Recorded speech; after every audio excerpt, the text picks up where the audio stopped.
রাতের অন্ধকারে দুষ্কৃতীদের দৌরাত্ম্য, টাকা দিবি নাকি গুলি খাবি, ট্রাক আটকে চালককে হুমকি, টাকা না দেওয়ার বেধড়ক মারধরের অভিযোগ।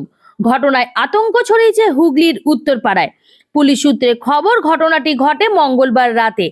উত্তরপাড়ার কোন্নগর চটকল এলাকা থেকে রিসরায় রাবার কারখানার দিকে যাচ্ছিল একটি ট্রাক। অভিযোগ, মাঝপথে ট্রাককে দাঁড় করায় দুজন সশস্ত্র দুষ্কৃতী। এরপর আগ্নেয়াস্ত্র দেখিয়ে চালকের কাছ থেকে টাকা চায় তারা, সঙ্গে হুমকি, টাকা দিবি নাকি গুলি খাবি। চালক অবশ্য টাকা দিতে রাজি হননি। এরপর শুরু হয় মারধর। আজ বুধবার সকালে উত্তরপাড়ায় থানায় লিখিত অভিযোগ দায়ের করেছেন ওই ট্রাক চালক। দুই অভিযুক্তকে আটক করেছে পুলিশ। একটি ডাকাতির ঘটনায় দুজনকেই পুলিশ খুঁজছিল বলে খবর।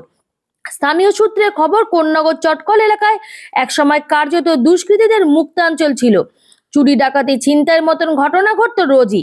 সন্ধ্যা নামলেই শুনশান হয়ে যেত এলাকা। কিন্তু এখন পরিস্থিতি বদলেছে। চটকল এলাকায় দুষ্কৃতীদের সেই বাড়বাড়ন্ত আর নেই। ফলে আগ্নেয়াস্ত্র দেখিয়ে তোলাবাজিতে রীতিমতো চাঞ্চল্য ছড়িয়েছে এলাকায়।